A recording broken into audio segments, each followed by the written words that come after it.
Bersiap,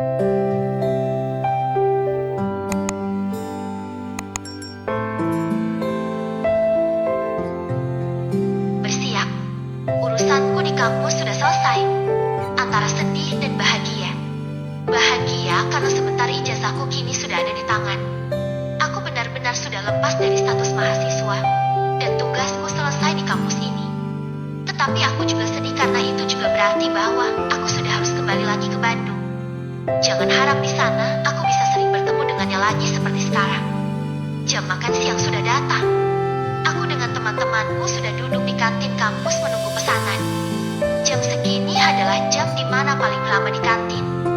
Sesak, rebutan meja, dan bahkan kadang pengamen juga bergantian gak pernah putus menjajakan suaranya. Selamat siang semuanya, kakak cantik dan abang-abang ganteng.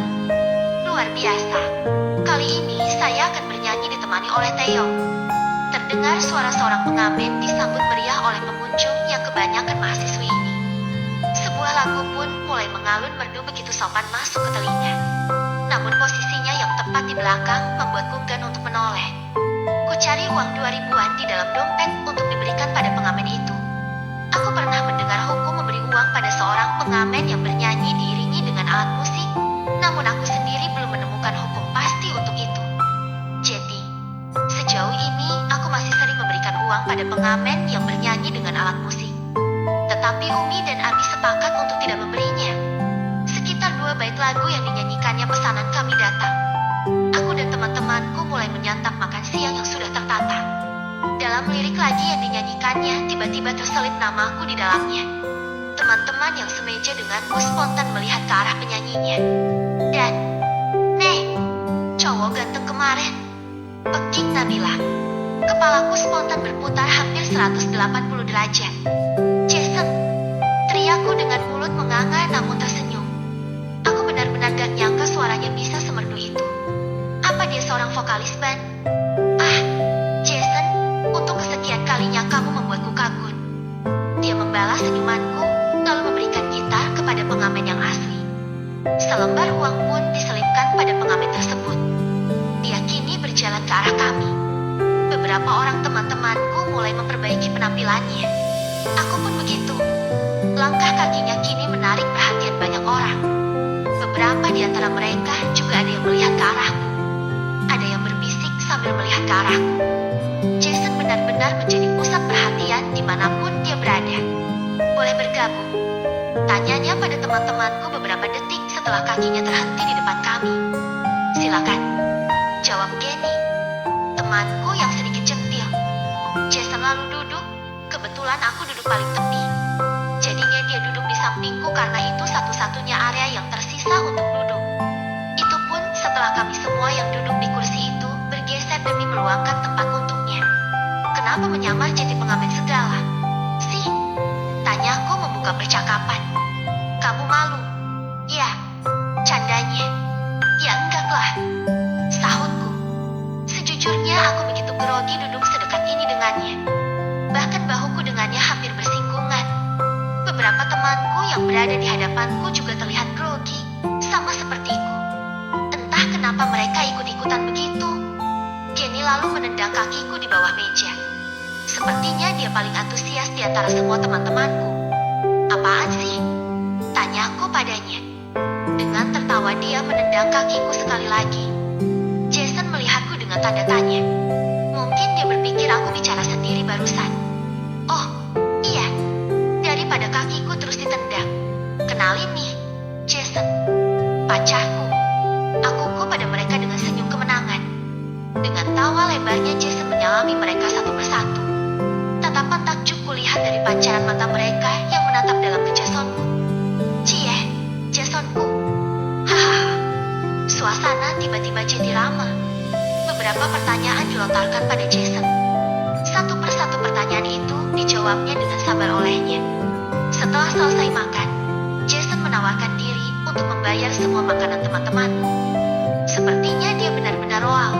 Namun tadi katanya semua itu hanya sebagai perkenalan saja. Usai makan, aku dan teman-temanku berpisah. Aku dan Jason lalu duduk di taman kampus. Ini, ucapku sambil mengulurkan gawainya beberapa saat setelah kami duduk.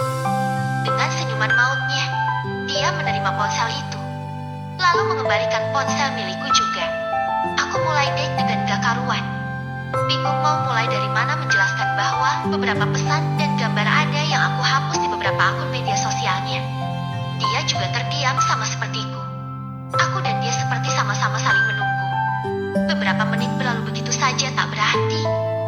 Men, aku dan dia serentak ingin memulai. Kamu saja, ucapnya. Enggak, Jeti, kamu duluan. Elaku. Ingin rasanya aku menghentikan waktu. Bagaimana jika dia benar-benar marah karena ulahku? Bisa-bisa ini jadi pertemuan terakhir. Kenapa? Tanyanya. Pokoknya kamu duluan. Pintaku. Waktunya sudah datang untuk mengakui semuanya. Siap tidak siap, marah ataupun tidak, aku harus berani menghadapinya. Semua itu salahku. Jadi, aku harus terima segala konsekuensinya. Ya udah, sebelumnya aku benar-benar minta maaf. Ya, ungkapnya dengan wajah serius. Wajahku mengikuti ekspresinya. Bahkan mungkin aku lebih serius lagi. Ada apa dengannya? Baru saja kami tertawa bersama di kantin bersama teman-temanku. Jangan bilang kalau dia menyesal memberikan ponsel itu padaku. Atau, hal paling buruknya adalah dia ingin balikan dengan mantannya. Jangan sampai ya. Allah, hamba sudah terlanjur mencintainya. Hamba belum sanggup kehilangan untuk yang kedua kalinya. Walaupun ini semua sebenarnya berdosa, aku terus berdoa di dalam hati. Ada apa? Cepat katakan. Perasaanku gak enak. Ucapku gak kalah seriusnya. Kalau kamu marah, silakan. Aku sudah bersalah. Mau diapakan juga tetap salah. Aku siap menanggung semua konsekuensinya asalkan itu bukan kehilanganmu. Paparnya. Aku semakin gelisah dan penasaran. Apa yang hendak diungkapkannya? Jangan lama-lama, Jason. Buruan katakan. Aku gak suka penasaran terlalu lama. Pintaku lagi. Sekali lagi, aku benar-benar minta maaf. Apa yang aku lakukan itu adalah spontan dan memang salah. Lancang dan aku bersedia dihukum untuk itu. Dia kini gak berani menatapku lagi. Melakukan apa? Desakku. Aku menghapus chat kamu dengan Gilang dan juga membuka beberapa akun media sosialmu yang lain. Ada beberapa foto juga yang kuhapus. Berharap kamu bisa move on bersamaku. Aku terdiam. Gak ada perasaan marah, tapi juga gak ada perasaan senang. Aku sedikit merasa kehilangan. Pesan-pesan Gilang yang masih sering kubaca, foto-foto bersamanya yang kadang masih kulihat kini gak ada lagi. Tetapi, bukankah aku juga melakukan hal yang sama? Apakah dia juga akan merasa kehilangan setelah mengetahuinya? Nay, please, katakan sesuatu. Marahlah jika maafmu memang gak kudoakan. Ucapnya dengan nada pelan. Jika itu juga terjadi padamu, apakah kamu akan marah? Tanyaku hati-hati. Enggak, aku akan lega. Jawabnya. Kenapa? Tanyaku memastikan. Karena hal yang selama ini enggak berani kulakukan sudah kamu lakukan. Aku memang gak pernah berani menghapus semuanya. Sepertinya jawabannya jujur. Aku kini lega untuk mengakui juga kesalahanku. Kamu benar-benar gak marah jika aku juga melakukan hal yang sama. Tanyaku sekali lagi. Enggak, tapi aku akan menghukummu. Jawabnya. Suasana mulai dingin kembali. Hukuman apa? Tanyaku sambil tersenyum memandangnya. Kamu benar-benar harus jadi penggantinya. Sahutnya dengan senyum yang sama. Baiklah, kalau begitu aku juga akan menghukummu. Ungkapku. Apa? Tanyanya. Kamu harus menemui kedua orang tuaku. Jawabku. Siapa takut? Tantangnya. Kami berdua serentak tertawa. Ya sudah, hapus saja semuanya dan kita deal. Ucapnya lagi. Aku tertawa lagi. Aku sudah melakukannya. Kami tertawa lagi. Benarkah? Tanyanya seakan tidak percaya. Mungkin kita benar berjodoh.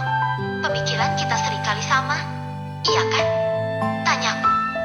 Dia mengangguk sambil membuka ponselnya. Aku juga memeriksa ponselku. Seusai dengan janjinya, aku akan menagihnya untuk menemui Umi dan Abi. Tetapi tentu sebelum menemui Umi dan Abi dia harus masuk Islam dulu. Tetapi bagaimana cara mengatakannya? Aku takut dinilai lancang olehnya. Jika dia belum mualaf, Mungkin Umi dan Abi gak akan percaya jika dia benar-benar serius akan melakukannya. Kebahagiaanku langsung berubah jadi kekhawatiran. Bagaimana jika memang dia tidak diterima oleh keluargaku? Sementara perasaan kami berdua sudah sedalam ini.